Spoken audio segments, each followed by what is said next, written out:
Bom dia, irmãos. Que a paz do Senhor esteja com você.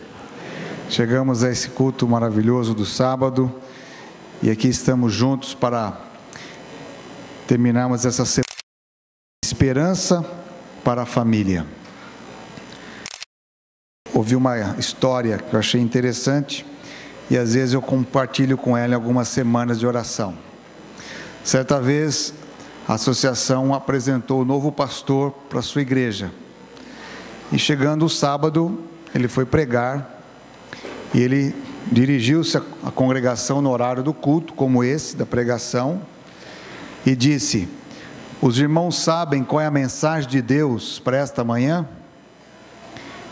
E os irmãos disseram: nós não sabemos. Então ele disse: eu também não sei. E aí se sentou e acabou o culto. E teve um grupo de gente que ficou feliz. Pastor, que maravilha, sermão mais curto que eu já vi. Ó, vou para casa cedo, tranquilo. No sábado seguinte ele veio de novo. O pastor chegou no culto, disse: os irmãos sabem qual é a mensagem de Deus para nós essa manhã? Os irmãos já espertos com o sábado passado disseram: nós sabemos, pastor, nós sabemos. Então ele disse: então vocês pratiquem e um feliz sábado. Deus abençoe vocês. E sentou de novo. Na segunda-feira já estavam lá visitando o presidente da associação, grupo de anciãos. Eles trouxeram um pastor meio maluco aí. Ele chega a falar essas coisas no sábado e que negócio é esse? No sábado seguinte ele se levantou e disse: os irmãos sabem qual a mensagem de Deus para nós nesse sábado? Um grupo da igreja ficou assim, né? Nós sabemos, o outro, nós não sabemos. Então ele disse: olha, vocês que sabem, ensinam os que não sabem e Deus abençoe vocês. Certo? Então assim, não adianta falar muito no sábado, a gente já sabe um pouco do que Deus quer que a gente faça, não é isso? Vocês vão receber agora um papelzinho, os diáconos e pessoas preparadas estarão entregando para vocês, assim como nós participamos do primeiro culto dessa manhã. Gostaria que vocês colocassem o nome de pessoas importantes na sua vida, inclusive da sua própria família, que nós estaremos aí como igreja, vocês estarão orando por essas pessoas, e pessoas também que vocês gostariam, como está aqui nesse outro lado deste coração, que vocês gostariam que elas também entregassem sua vida a Jesus, que elas se voltassem para Deus. O coração do nosso Deus tem espaço para todos, e no final dessa mensagem eu gostaria de convidar você para trazer este papel com nome de pessoas, para você colar desse outro lado do coração. E nessa semana, de forma especial, eu estive aqui com vocês, mas nessa próxima semana, que começará no pôr do sol, vocês estarão orando pelas pessoas que você escreveu no papel. E se você quiser anotar também, aí alguma página da Bíblia, no texto de hoje que vamos meditar, que é João capítulo 14, anote, porque essas pessoas, eu acredito que elas têm um lugar muito importante na sua vida. E nós queremos que você possa ajudar essas pessoas a ter uma amizade com Deus. Mesmo as crianças, elas têm amigos que elas podem orar, interceder por eles, pedir que Deus dê sabedoria a elas, como fazer uma amizade que traga sabedoria, saúde, e que a gente possa um dia estar no céu com essas pessoas. É nosso papel como cristãos nos envolver com outras pessoas, e através da metodologia de Jesus, de fazer amizade, de conversar, de orar, de dar um bom testemunho, podemos assim influenciar pessoas para o reino dos céus. Eu não sei quantos de vocês receberam esse marca-páginas aqui, mas eu creio que deve ter mais aqui na igreja. Atrás dele, no verso, você tem um convite para você dedicar esse próximo mês de julho a pedir a Deus que Ele desenvolva no seu coração, na sua vida, essas virtudes que Jesus colocou no Sermão do Monte. Às vezes a gente quer ter paciência, quer ter bondade, todos esses valores do reino de Deus estão disponíveis para nós pedirmos a nosso Pai, a nosso Deus. E Deus graciosamente tem o desejo de comunicar essas verdades para a nossa vida. Então, se você desejar, faça essa experiência com Deus. Eu conheci um autor de livros chamado Gary Smalley. Aqueles que lidam ou já leram livros de família, geralmente leram algum livro desse autor, Gary Smalley. E ele conta que, quando ele estava começando o trabalho dele como palestrante de família, ele foi hospedado na casa de um jovem casal. E ali, em algum momento da tarde, aquele jovem procurou esse pastor, disse assim: olha, a minha vida matrimonial está indo muito mal. E eu não consigo ter emprego fixo, não consigo ter um bom relacionamento com a minha mulher. O que o senhor me orienta a fazer? E ele disse para aquele jovem: olha, vamos orar, já que eu vou dormir aqui na sua casa, eu vou pedir a Deus em oração essa noite, e se Deus me der alguma instrução nesse sentido, eu vou comunicar com você. E ele passou aquela noite na casa daquele moço. No domingo de manhã, antes de ir para a congregação onde ele ia fazer as palestras, ele disse assim: olha, me veio uma ideia aqui no coração, de que você deveria, por 2 anos, ler o livro de Provérbios, todos os dias. Provérbios tem 31 capítulos, e você deveria ler Provérbios todos os dias. Por exemplo, hoje, dia 15 de junho, leia Provérbios capítulo 15. Mas não só leia o Provérbios, você também faz o seguinte: você anote, ao você ler o texto, peça que Deus te revele, mostre algumas coisas, alguns ensinamentos que sejam importantes para você fazer uma marcação nesse texto, e escreva isso. Olha, dia 15 de junho eu aprendi com Provérbios 15 essa mensagem aqui. Anote isso, isso é importante para o seu desenvolvimento. Faça isso por 2 anos. É um conselho um pouco diferente, certo? Mas segundo esse autor, ele fez.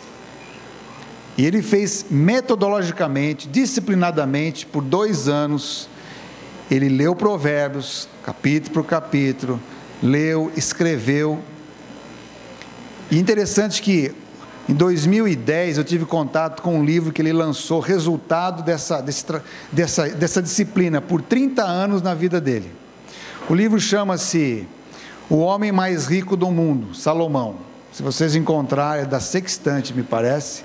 Se vocês encontrarem esse livro, vocês leiam, é muito interessante. Ele diz que nos 2 anos que ele fez isso de Provérbios, Deus abriu a mente dele de tal maneira que ele se tornou um excelente profissional na área de marketing. E foi crescendo, e se tornou um grande empreendedor nos Estados Unidos, dono de um dos maiores empreendimentos de comunicação do país. E começou a dedicar os seus recursos para patrocinar materiais de família. E esse livro é o resultado de como Deus mudou a vida dele, lendo as Escrituras Sagradas e anotando aquilo que Deus mostrava na vida dele. Veja só, a maioria de nós aqui somos adventistas, cristãos, temos a Bíblia, temos a lição da escola sabatina, e muitas vezes a gente não é disciplinado para anotar as coisas que a gente aprende de Deus. E às vezes a gente não tem esse desenvolvimento espiritual que poderíamos ter. Então eu desafio vocês, quando virem para o culto, para a igreja, tragam a sua Bíblia. Procurem o hábito de anotar as ideias que Deus te mostra. Coloquem em prática elas. Se desenvolvam na oração. A igreja adventista é uma igreja que foi fundada na oração. Ela foi fundada num grupo de mulheres em dezembro de 1844.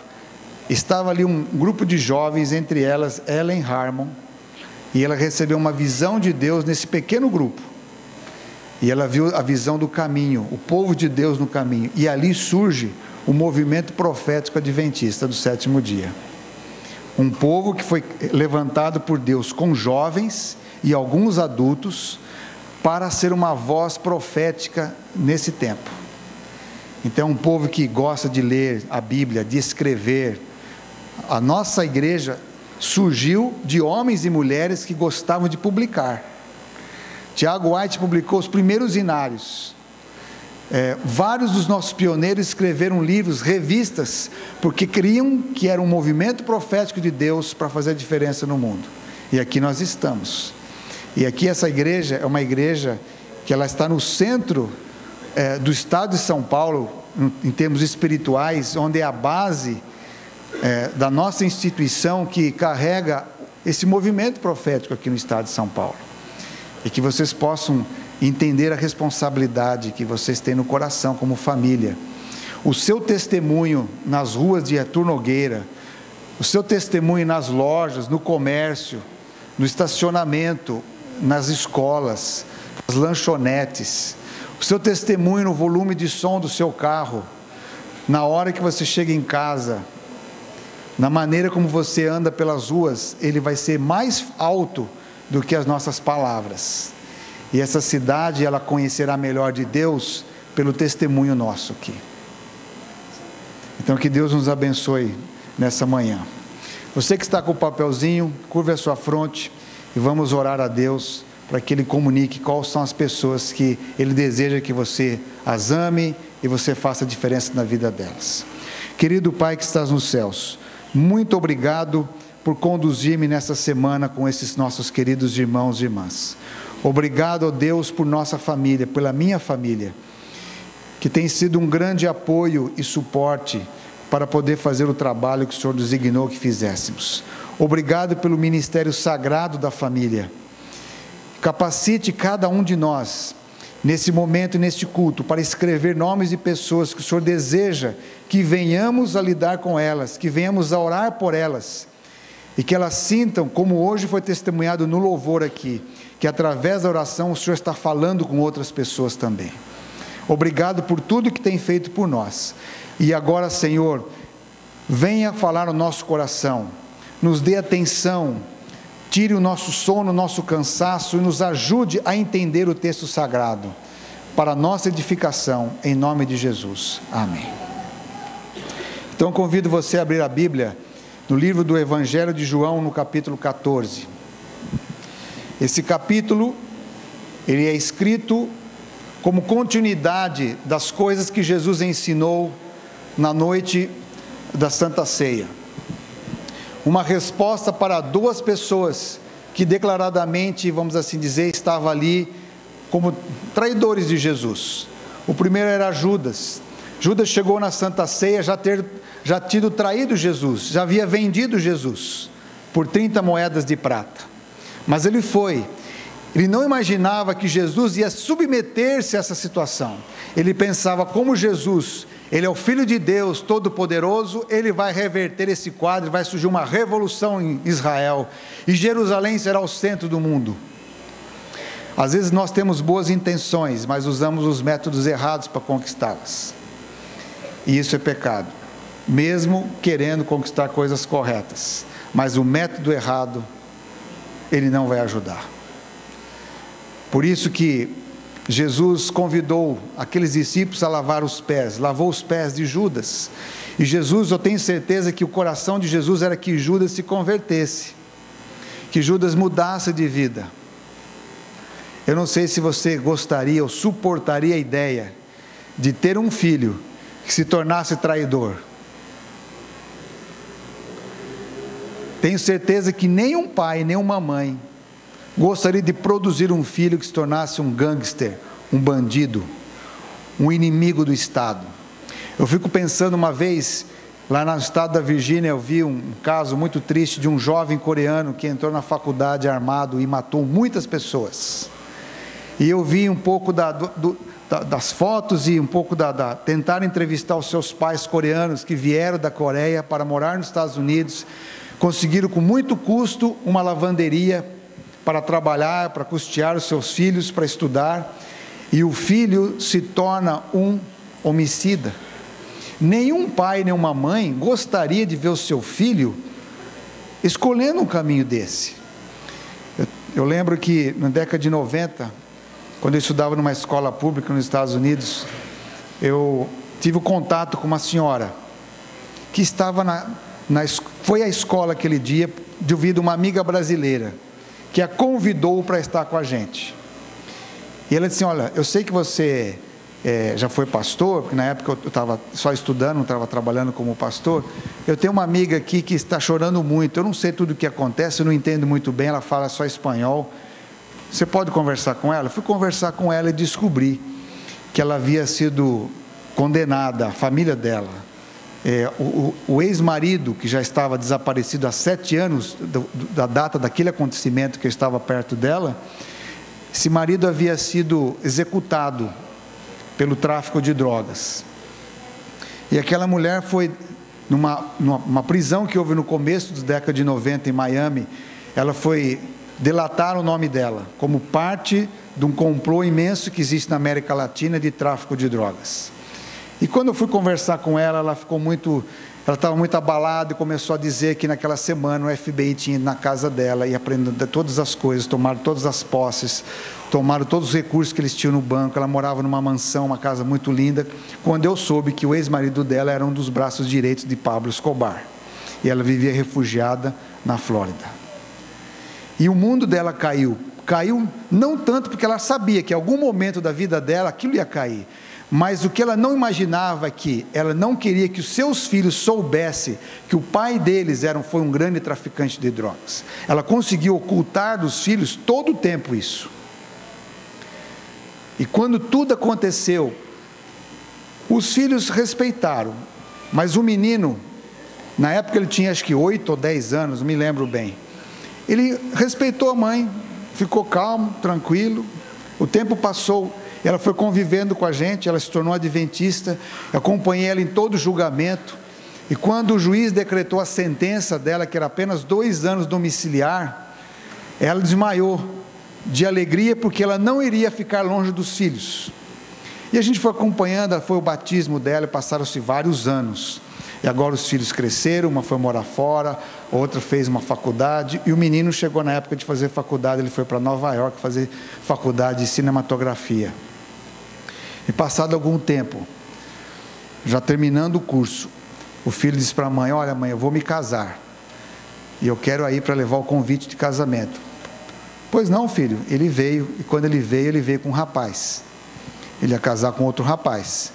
A mãe não suportou isso, ela não conseguiu aceitar o filho homossexual casar com outro homem, ela não conseguiu conviver com isso. Em pouco tempo, ela desenvolveu um câncer tão fulminante, ela foi parar, nós chamamos lá nos Estados Unidos de hospice, é um lugar onde as pessoas têm seus últimos dias de uma maneira assistida. E é interessante que essa mulher, ela ficou tão mal, que ela veio a óbito. Ela não conseguiu conviver com a escolha do filho. Por quê? Porque nós pais, quando recebemos filhos, nós queremos que os filhos sigam o curso da vida como homem e mulher e que tenham a alegria de fazer famílias. Mas na vida na terra do pecado, você vai encontrar inúmeras nuances e percalços que poderão ser totalmente diferentes da sua expectativa. E é por isso que eu não deveria me abalar tanto quando eu leio a história de Judas, porque nessa vida você vai encontrar traições, e quem sabe hoje de manhã tem alguém até que já foi um traidor, que já errou esse pecado. Mas olha que interessante, quando Jesus lavou os pés de Judas e o convidou para estar na mesa da ceia, foi para que Judas pudesse reconsiderar e mudar de vida. E com tudo que ele já tinha feito, Jesus poderia perdoá-lo, restaurá-lo e fazer dele uma nova vida. Mas ele não quis. Ele preferiu sair para as trevas e seguir o curso do que Satanás havia colocado no coração dele. Queridos, é uma responsabilidade muito grande nossa quando a gente se encontra com Deus. Ou a gente sai transformado, ou a gente sai com rejeição. A gente não quer saber de Deus. E Deus está aqui de braços abertos para receber você. Ele não se importa com o tamanho dos nossos erros. Deus não se afeta com a gravidade do nosso pecado. O que Deus se afeta, e eu vejo que na Bíblia Deus se entristece muito, é quando nós rejeitamos o seu amor para conosco, o seu acolhimento para conosco.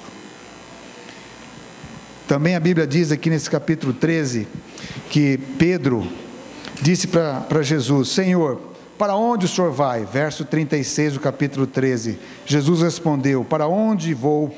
Você não pode me seguir agora. Mais tarde você me seguirás. Replicou Pedro: Senhor, por que eu não posso te seguir agora? Eu por ti darei a minha própria vida. Na igreja nós temos pessoas assim, e às vezes nós somos assim, impulsivos. Nós tomamos decisões rápidas, sem muita reflexão, e assim era o Pedro. E Jesus nunca rejeitou Pedro, mas Jesus tinha coragem de ajudá-lo, de confrontá-lo em algumas situações. Aqui está uma delas. E Jesus falou assim: Pedro, você dará a vida por mim? Eu te digo em verdade, que jamais cantará o galo essa noite, antes que me negue 3 vezes. Jesus sabia mais de Pedro do que o próprio Pedro. Ele sabia da inconstância dos sentimentos de Pedro.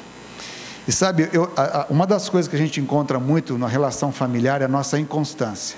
Quantas vezes a gente erra com o nosso cônjuge, assim: eu nunca mais vou fazer isso, você me perdoa porque eu não vou mais fazer isso. E a gente chega semana que vem, faz de novo.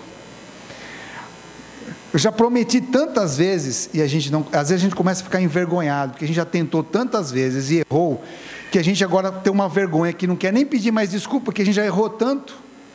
Mas, queridos, não desanime, porque todos nós temos um Pedrinho dentro de nós, inconstante, que promete e às vezes não cumpre. Mas não se desanime, foi por essa causa, por você e por mim sendo inconstantes, infiéis, injustos, que Jesus Cristo veio e morreu na cruz do Calvário, a morte eterna, o preço do pecado, para que os fracos, os debilitados, pudessem ter esperança. E por isso que quando alguém errar com você, como Jesus disse para Pedro, não perdoe apenas 7 vezes, Pedro, mas 70 vezes 7.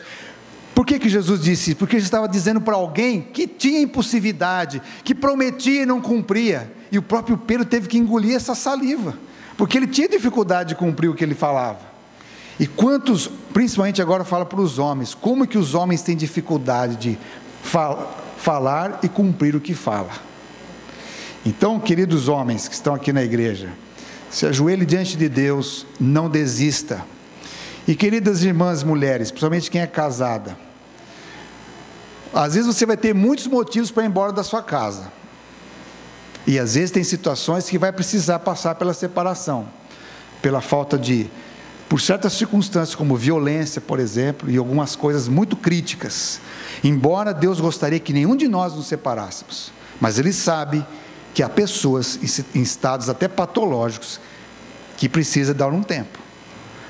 Mas o que Deus está dizendo para nós? Precisamos de buscá-lo, precisamos de ser curados, e não desista de interceder pelo seu marido, não desista de você interceder pela sua mulher. James Dobson, ele dizia num dos seus livros, na década de 90, que o casal que ora diariamente, alguma oração junto, eles terão muito mais dificuldade de se separar, porque eles terão a sensibilidade de Deus.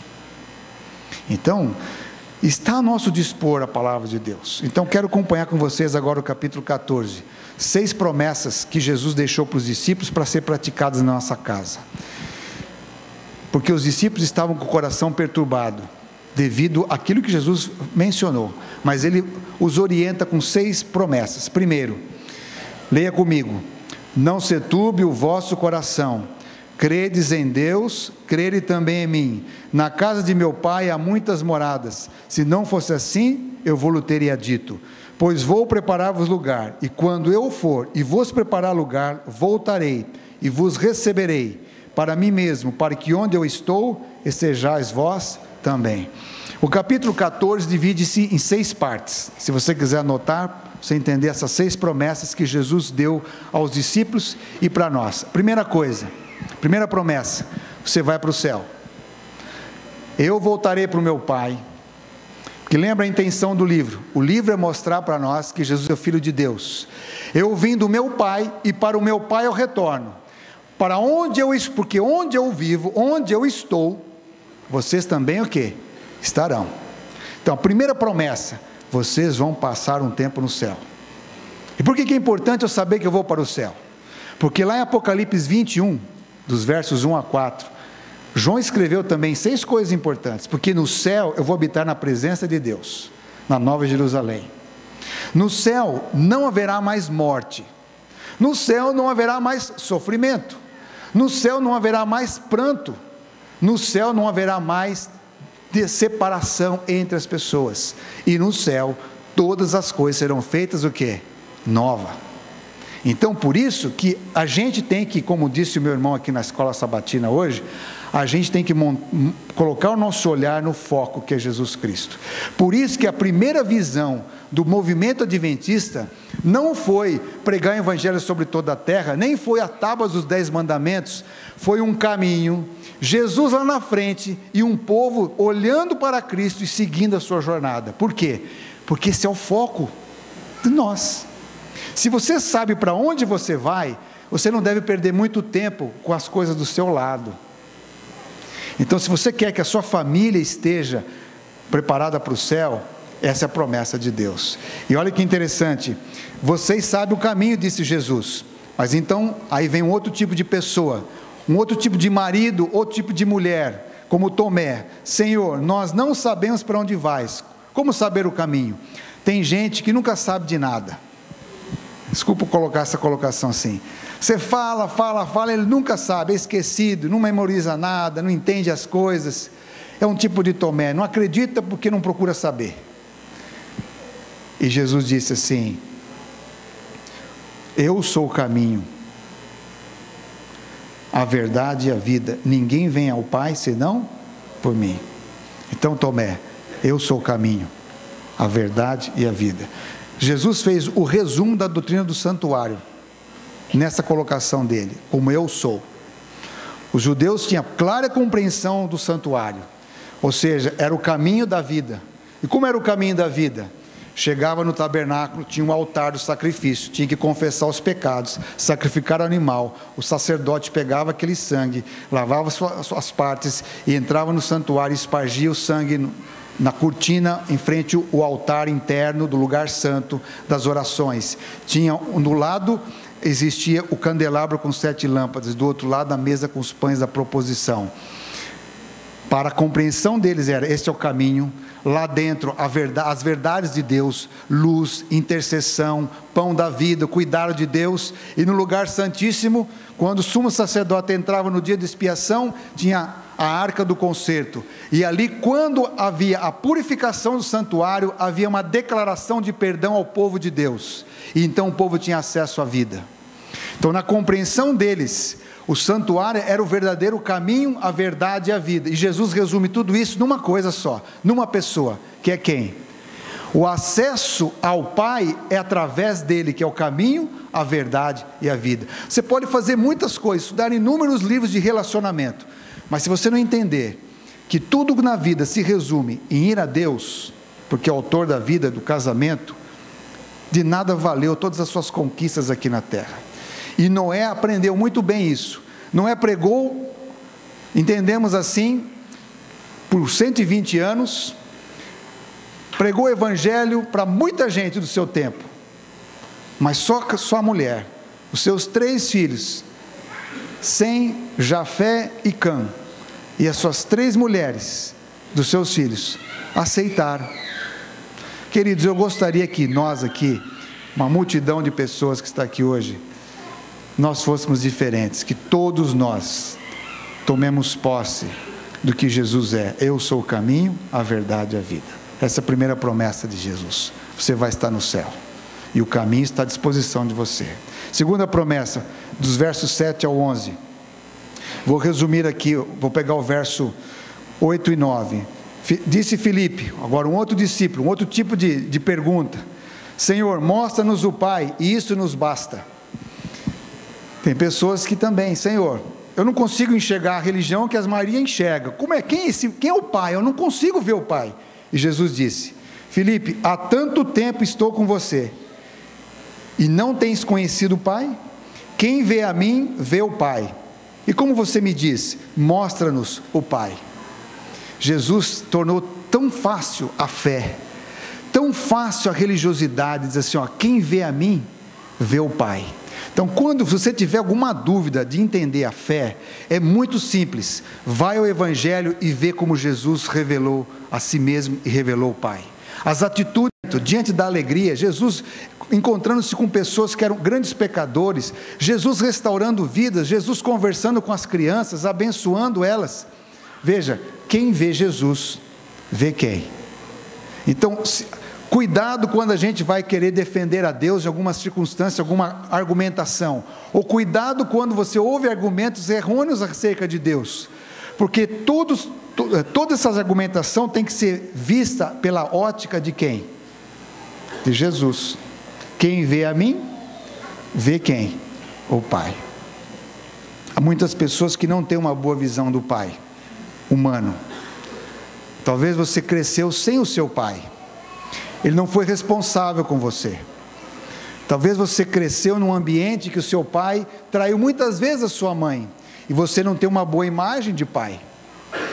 Por essa razão você precisa ver a vida através de Jesus, que ele veio restaurar a correta visão do Pai Celestial. Então a segunda promessa que ele disse é: vocês precisam conhecer o Pai. Eu deixo para vocês a imagem correta do Pai. Olha que coisa maravilhosa. O céu, primeira promessa. Segundo, a promessa do Pai, porque lá no céu vocês vão encontrar com o Pai. Eu quero que desde aqui da terra vocês tenham uma imagem correta de Deus. Terceira promessa, do versos 12 ao verso 15. Em verdade eu vos digo que aquele que crê em mim fará obras como eu faço, e ainda maiores. Tudo quanto pedires em meu nome, isso farei, a fim de que o Pai seja glorificado no Filho. Olha que coisa maravilhosa. A terceira promessa é a promessa do relacionamento da oração, de ser amigos de Deus, de pedir em nome do Filho. Que coisa maravilhosa. Jesus diz assim: olha, vocês vão fazer grandes obras na terra. Eu lembro uma vez que o pastor Bulhão contou uma história da vida dele, muito interessante. Diz que um dia ele estava ali perto do Ibirapuera, sentado, pensando que ele tinha um sonho de fazer um grande evento no ginásio do Ibirapuera.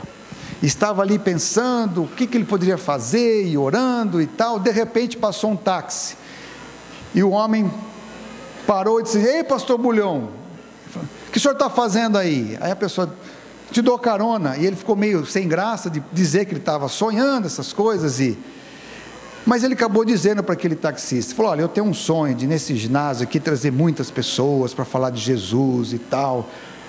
E o moço perguntou: mas ele falou: mas isso é muito caro, precisa de muito dinheiro. E quanto o senhor precisa? Eu não lembro, mas vamos supor que seja 100 mil reais agora, mais ou menos uma.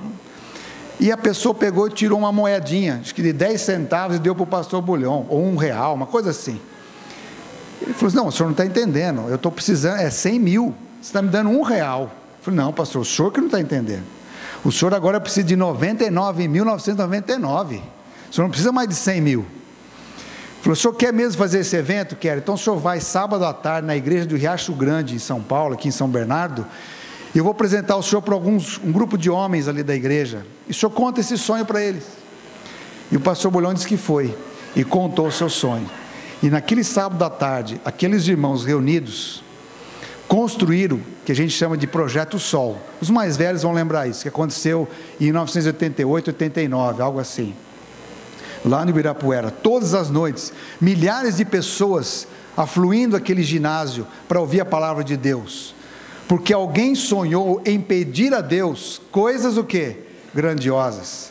Há muito cristão medíocre hoje, que se acomoda com poucas coisas, que não se atreve a ser ousado em Deus. Então, se Deus pôde mobilizar pessoas, que ajudou o pastor Bulhão a fazer aquele evento de uma semana, tomando sol no Ibirapuera, será que o mesmo Deus não pode mudar a sua vida matrimonial? É impossível para Deus não fazer isso. Ou seja, para Deus todas as coisas é possível. Talvez a gente está tão doutrinado no impossível, que a gente não quer Deus tornar isso aí possível. Então Jesus deixou a promessa para você pedir, aprender a orar. Se tem uma coisa que a gente deveria aprender na igreja, é aprender a orar, a ser amigo de Deus.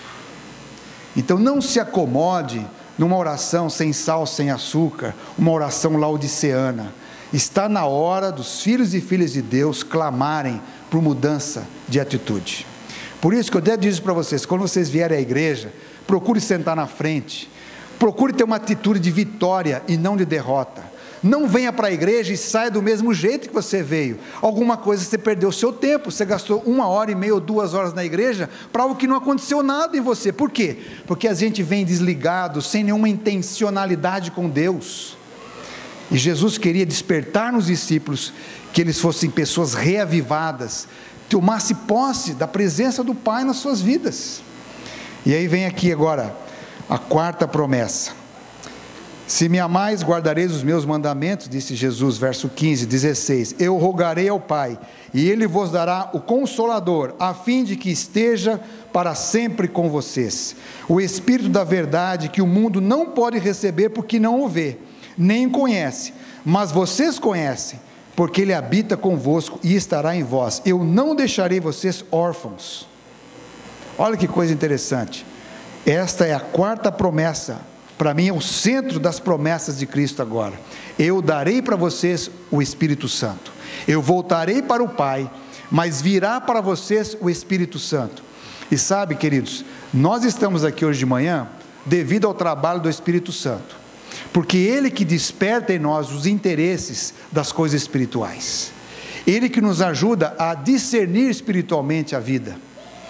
O Espírito Santo nos permite lembrar das coisas que o Senhor Jesus ensinou, e Ele está com você todos os dias, por isso que Ele é chamado de Consolador, de Confortador, de Paracletos, aquele que se coloca do seu lado para guiar você, para orientar você, para ser uma vida guiada pelo Espírito Santo. E Ele diz: eu não deixarei vocês órfãos. Não tem ninguém aqui nessa manhã que esteja órfão, genuinamente, porque o Espírito de Deus está te guiando e te ajudando. Agora eu quero perguntar para vocês: há o interesse de vocês em orarem a Deus e pedirem que o Espírito Santo revele a vocês, dê dons a vocês espirituais? Essa semana alguns de vocês, ao ser despertado em alguns momentos aqui, já orou a Deus pedindo dons espirituais, para que o Espírito Santo te abençoe para fazer o bem? Alguém fez isso essa semana? Alguns aqui. 1 Coríntios capítulo 12, 13 e 14, Paulo fala dos dons espirituais. Ele fala assim no 14, para nós pedirmos a Deus, ao Espírito, dons espirituais. Você sabe que tem muita gente hoje doente, enferma, e Deus gostaria de dar o dom para alguns de vocês orarem pelos enfermos, e eles serem curados, mas a gente não pede, a gente não se prepara para isso, nós não temos interesse nisso. Muitas vezes a gente acha que isso não é uma coisa para o nosso tempo. O Espírito de Profecia diz que as igrejas que não oram pedindo plenitude do Espírito se tornam igrejas ressequidas, secas, apagadas. Nós precisamos pedir. Quanto mais o povo de Deus se envolve orando e pedindo, Deus vai abençoar a sua igreja. Então nesse momento eu quero convidar vocês a se colocarem em pé, e de 2 em 2 nós vamos orar pedindo, se assim é a tua vontade, que o Espírito do Senhor esteja na sua vida, que você esteja imbuído para fazer o bem, para que Deus use a sua vida como instrumento de bênção nessa cidade. Vocês querem esse desafio? Então se levante, encontre alguém e ore. Eu estava dizendo para o Andrés, que o André Kraut, que foi o autor desse hino que a gente cantou agora, o coro, quando ele tinha cerca de 8 anos de idade, o seu pai era pastor no Texas, de uma pequena igreja de uns 20 membros, 20 e poucos membros, e o pai estava meio desolado, porque via aquela igreja pequenininha, não tinha um instrumentista, não tinha nada. Falou: filho, eu preciso da sua ajuda, você gostaria que o Espírito Santo te desse o dom da música? Pai, eu gostaria. Então diz que ele se ajoelhou com o filho naquela igreja sozinho, os dois, e pôs a mão sobre o filho e pediu que o Espírito Santo concedesse dons musicais ao seu filho. Para aqueles que conhecem um pouco mais de música, sabe que André Crouch foi um dos maiores músicos, compositores, dirigiu imensos corais famosíssimos, entrega de Oscar, entrega de Grammys. Os melhores corais vocalmente arranjados foi por esse homem, André Crouch, e compôs esse hino, Como Agradecer. Porque nosso Deus, Ele está disposto a dar grandes coisas para os seus filhos, mas às vezes a gente não pede. a gente não busca, né? E olha aqui, terminando o capítulo 14, Jesus ainda fala de duas outras promessas. A número 5, versos 18 ao verso 24, ele fala assim, ó: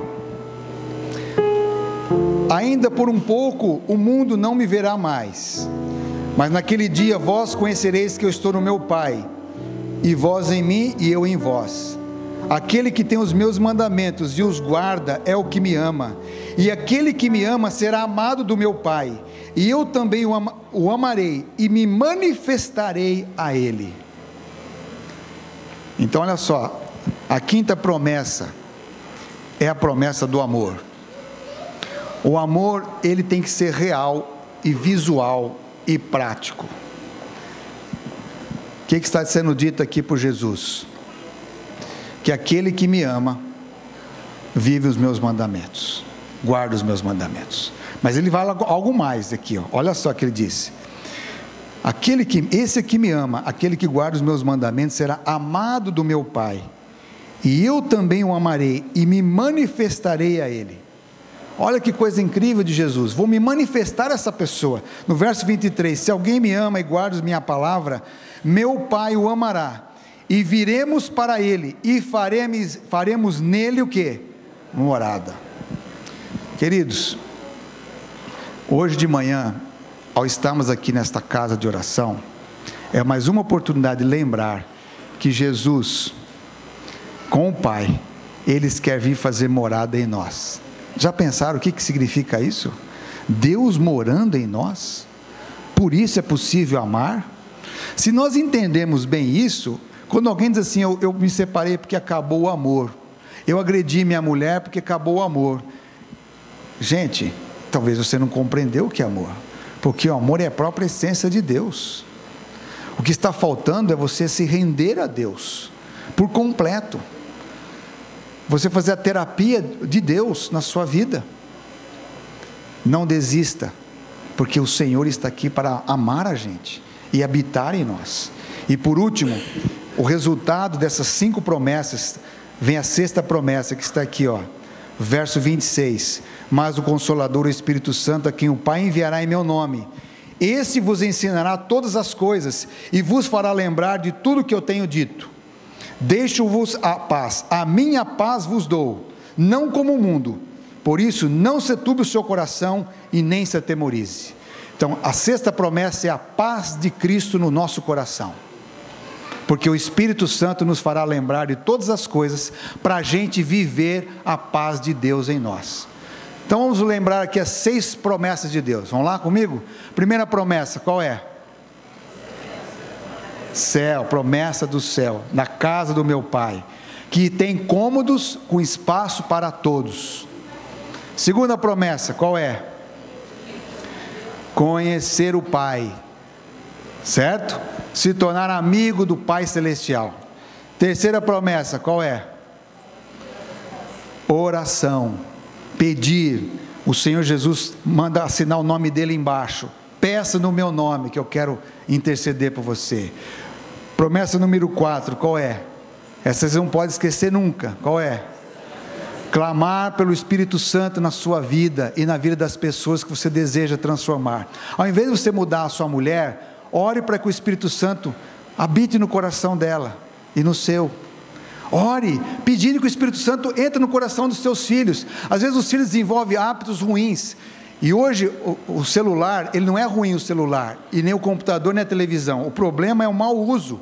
O problema está nas nossas mãos, porque não somos pessoas controladas pelo Espírito, somos controladas pela impulsividade do eu.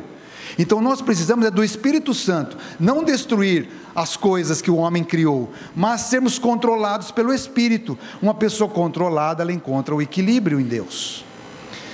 E número 5, qual é a promessa? Desfrutar do amor de Deus, não viver culpado, não viver à margem do caminho, mas viver com o amor de Deus.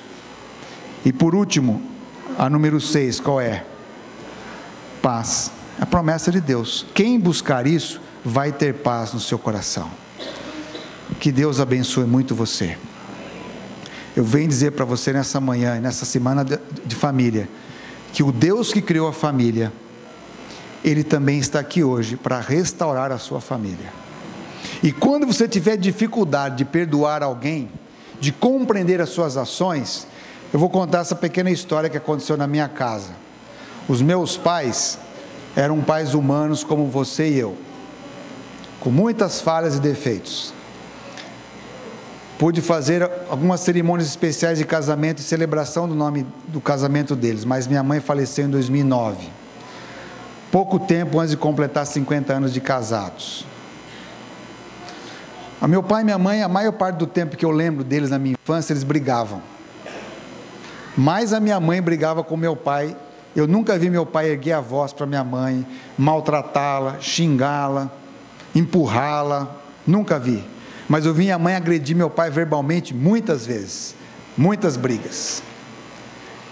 Eu lembro quando eu tinha 11, 12 anos, eu tinha um certo medo, porque minha mãe fazia algumas ameaças, eu tinha medo daquilo, ela trazia uma insegurança no meu coração. Mas eles iam à igreja, domingo, quarta-feira e sábado, JA, semanas de oração. E quando eu fui crescendo, eu pensava, quando que minha mãe vai mudar? Quando que meu pai vai mudar? Quantas vezes vão na igreja? Quantas vezes a Bíblia? Quantas lições de escola sabatina? E não mudava. E um dia a gente conversando, tive o privilégio de ouvir um pouco dos meus pais, um outro lado da história, e vi algumas coisas. O meu pai cresceu numa família grande, de muitos filhos, não era adventista a sua família, mas o meu pai era o quarto filho. Meu pai foi um menino muito amado por sua mãe, e com 18 anos ele saiu do Nordeste e veio para São Paulo. E mesmo ele ter voltado muito tempo depois, não ter convivido mais de perto com sua mãe, e o seu pai já era falecido, o meu pai era um homem tranquilo, e o Evangelho só foi endossando aquele homem tranquilo e pacífico que meu pai era. E meu pai nunca revidou as brigas, os xingamentos que a minha mãe tinha com ele. Eu ficava pensando, mas como é que meu pai não reage assim bravo com a minha mãe? E então comecei a conhecer a história da minha mãe também. Minha mãe nasceu quando a minha avó já era uma senhora já de 50 anos, mais ou menos 51 anos. Minha avó já não tinha mais paciência para lidar com um bebê, criança que chora, muitos filhos. E minha mãe cresceu num ambiente de muita rejeição. Mesmo indo para a igreja, mesmo a família sendo adventista, tendo a Bíblia, tendo o inário, cantando hinos, mas um ambiente de rejeição, de brigas familiares, de problemas com herança. E olha que interessante, minha mãe tinha dificuldade muito grande, quando ela fazia o bem para alguém, essa pessoa não agradecia. E quando o meu avô faleceu, estávamos construindo uma pequena edícula na nossa casa, e um pedreiro escapou da mão dele um caibro que bateu numa coluna, que caiu em cima do meu avô, que perfurou o pulmão dele. E no funeral, na noite, na igreja, uma das irmãs da minha mãe chegou para ela e disse assim, você matou nosso pai, não precisava ter feito aquela casa lá, por causa disso que ele morreu. A minha mãe, por essa personalidade, ao mesmo tempo uma pessoa muito alegre, muito brincalhona, muito líder, mas muito vulnerável emocionalmente. Ela desenvolveu uma diabetes tipo 2, violenta, porque ela não suportava injustiça, não suportava crítica, não suportava ingratidão, e ela nunca se recuperou fisicamente desse problema. Ela não soube lidar. Mas eu agradeço a Deus, porque os meus pais, a despeito de todas essas fraquezas que eu menciono aqui para vocês, que é comum à maioria das famílias. Se você está numa família que não tem briga, louve a Deus, porque você é a raridade da raridade nesse mundo.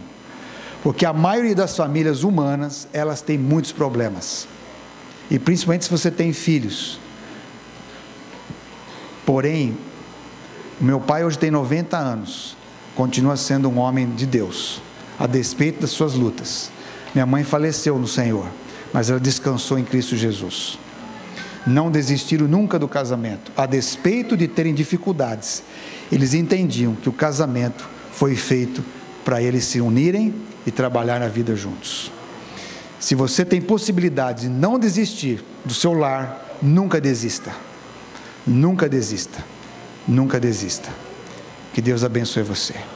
Por isso, nesse momento, nós vamos cantar tudo de novo, e aqueles que desejarem vir com o seu papel, com o nome de pessoas, incluindo o seu próprio nome, você vai ser convidado a juntar-se com aqueles. Eu sei que alguns vão cair, mas não se preocupe. É importante essa ação nossa, de que nós queremos que o Espírito de Deus refaça a nossa vida, nos dê novas oportunidades, molde o nosso temperamento, a nossa personalidade, para continuarmos crescendo em santidade diante de Deus. Amém? Fique em pé, nós vamos cantando.